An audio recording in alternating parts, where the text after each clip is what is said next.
Hey y'all, it's LaToya Drake, Extension Specialist for Food Access and Engagement with Kentucky's Nutrition Education Program for the University of Kentucky Cooperative Extension Service. And I'm here in the beautiful Allen County Cooperative Extension Service Demonstration Kitchen with their new Family and Consumer Sciences agent, Nan Montgomery. And I'm really excited to introduce her. She's going to be taking over the majority of these recipe demonstrations and hosting these NCTC Plated Up Kentucky Proud Recipes of the Month the majority of the time. We're happy to have her in Allen County and in this area in South Central Kentucky. And what brought you to Extension and to Allen County, Kentucky? Well, I'm actually from Bowling Green, so I don't reside in Allen County, so I have a little bit of a commute, but that's okay. And I've actually been with Extension for 10 years, and I'm just thankful that the position, Family and Consumer Science position, opened up in Allen County, and I was able to transition from another position within Cooperative Extension Service, and now I'm the FCS agent here in Allen County. So I'm very excited to get started, and yeah. All right, so what are you making for us today? So today we are making sweet and spicy butternut squash, and this is delicious because if you like anything sweet, and then it also has that little bit of kick of spice at the end, it is phenomenal. So we are going to get started with our ingredients. So first off, you need 2 butternut squash, or a large butternut squash can be substituted. So when I was shopping, they didn't have medium size or small butternut squash. They had large, so I'm using what I had available. Then we will need olive oil, salt, cayenne pepper, cinnamon, and honey for this recipe. Okay. You want to make sure that you always wash your hands before we get started. So I've washed my hands for 20 seconds, and I've also washed the squash off. Anytime that you're purchasing winter squash, you want to make sure that you use a vegetable scrubber and you get all the bacteria and residue off of it, because you don't want that into your recipe. Because when you cut it, it'll drag on in, won't it? Yes, some people don't think about that. Yeah, absolutely. When you cut it, you'll be introducing that bacteria into the fleshy part of this spaghetti squash, or not spaghetti squash, butternut squash. So I have washed it. My recipe also said to take a fork and poke holes into it, and then I placed it in the microwave for 5 minutes. That is going to help cut through the rind and make it a little bit easier. All right. Because your winter squash have a very tough outer layer on them, so it's a lot easier if you pop them in the microwave for a little bit and then you try to cut through them. So I love that they have that outer layer because it helps them to store over winter, right? Like that's what keeps them storing for so long, and you can keep a winter squash forever. Right, right. Storage availability is about a month after you purchase it, and make sure that it is stored in a cool, dark place, so out of sunlight. Next, my recipe tells me that I am going to cut the ends of my butternut squash. So we're going to cut each end off. And then after I get done cutting, I'm going to take my vegetable peeler and I'm actually going to remove that outer skin of this on here. And that microwaving, it helps that come off a little easier. It helps make it not as tough. Exactly, yes. It's just like kind of like peeling a potato. It is. And you can also, another great way, if you want to kind of have a little hack, they also make different types of cubed butternut squash that they sell that are already pre-sliced, so that sometimes if you're in a hurry and you want to make this recipe and you don't necessarily want to go through all the cutting of it, or if you have arthritis or any kind of mobility issues that are going to hinder you from cutting, don't let that hinder you from getting these great nutritious nutrients from this squash, right? Yes, and so I'm actually going to cheat and use my knife and cut off some of the skin. And I'm going to cut it in half. To make it more manageable. Yes. Because they're just so large.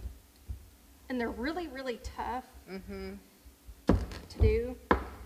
And a sharp knife is a safe knife, guys. Yes, so the sharper in the way, the better. Dull knife, some people get the, I think here that if it is a dull knife that you can't get as hurt, but that is totally, that's not true. So I've gotten my skin off. The next step that we're going to do is we are going to remove the seeds. And so this is kind of like removing your pumpkin seeds. Right.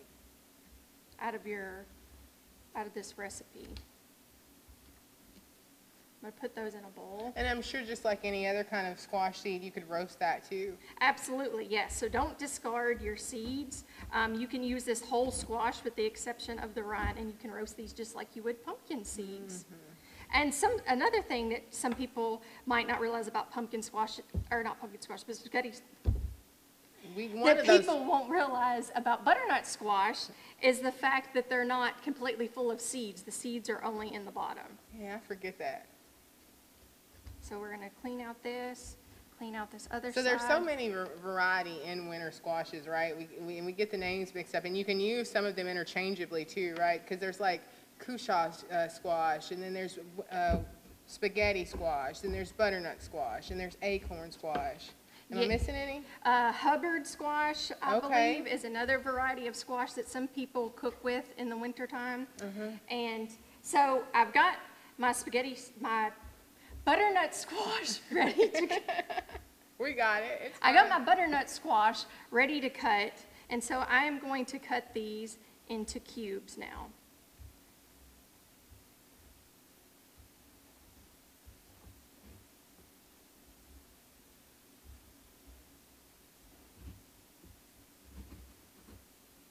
And once I get them into cubes, then we will put them into our bowl.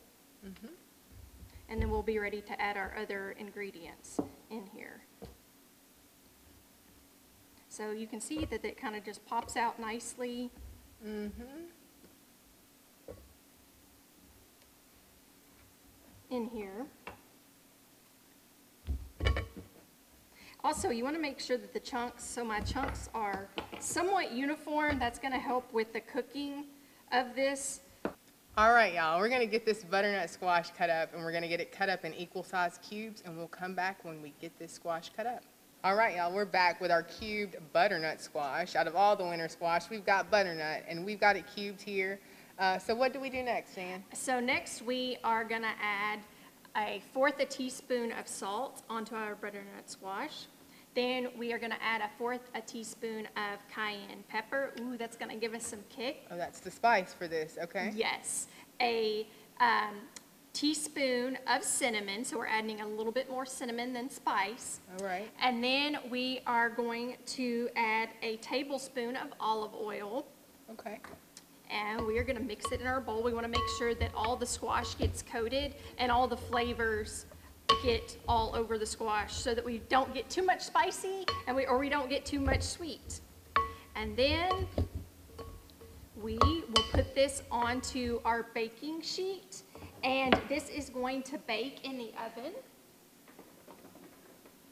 for about 50 minutes. Okay. And you want to, at the 20-minute mark, you will want to make sure that you flip your squash over so that everything gets cooked evenly. All right. And after our product gets done baking, then we will add 1/4 cup of our honey onto the recipe. So we're going to pretend like this has been baked, and we are now adding our honey onto our recipe. You will want to let it sit 5 minutes before you serve this dish, and then your final product is going to look like this. All right, so this is a great recipe, and you could even use this to incorporate it in a salad, like a hearty fall salad. I could see this going with some good roasted seeds and some butternut squash with a nice goat cheese. So butternut squash has a lot of nutritional density. What can we find in butternut squash as far as nutrition? So butternut squash is a good source of vitamin A, and it's also really low calorie. So it's low in calories, and it's also low in sodium. So those are some things that individuals need to look out for. A lot of products nowadays have a lot of sodium in them. So butternut squash is going to be low sodium and low calorie, high in vitamin A. And it also pairs well with other things, other produce you might have around your house. So for instance, butternut squash goes well with apples. It also pairs well with other vegetables. So green beans, corn, and tomato. It can actually bring out the flavors in those vegetables. So that could be something else that you could put onto your dinner plate with butternut squash. And with Plate of Kentucky Proud, we have a few more winter squash and butternut squash recipes. One of my other favorites is the butternut squash chili recipe. And I love it because it has the traditional flavors of chili, but the textures are traditional textures of chili, but it's not what you would normally put in your chilies, because it comes with butternut squash and hominy, of all things, which give it that flavor, that kind of, because in my chili, We put noodles in chili. I don't know where you Oh, stand on the debate. noodle debate, I don't know yes. where you are on the debate, because part of that putting noodles in chili is because you grew up poor a little bit, put noodles in chili to make that chili go a little further. Absolutely. So that butternut squash has that kind of soft texture like you would find in a noodle of a chili. So that recipe is available at the extension office too, and at Planet Moves website. There's other butternut squash recipes. Oh, the one with We have a soup, I believe, the too, soup one, yes. and the one with the venison, the stuffed venison. Listen, oh, yes, that's one of our Cook Wild recipes. Yeah, there's a Cook Wild Kentucky recipe that you stuff venison and maybe kale or something green in it. And that can be found at planeatmove.com. So there's a variety of ways that you can use your butternut squash and your winter squashes of all types, whatever you want to use. Spaghetti squash, acorn squash, so many ways to use those in the fall and the winter. They're in season from how long? So these are in season from August to October roughly. And depending on what producer you shop at, some farmers markets might have them a little bit longer than October. Right, and yeah, some are going to have them a little earlier because we have things that are going to lengthen those growing seasons for farmers. And we know that these are going to store for up to a month, so you can use those all winter long when things go out of season. So enjoy this butternut, the sweet and spicy butternut squash. Find this recipe at Plated Up Kentucky Proud's website. Also find it at planeatmove.com. Reach out to the Allen County Cooperative Extension Services office or any Kentucky Extension office in all 120 counties, or reach out to Barry Hyatt. You can find him at barry.hyatt@nctcstaff.com. So reach out for this recipe and Plate It Up Kentucky Proud. Thank you so much for watching.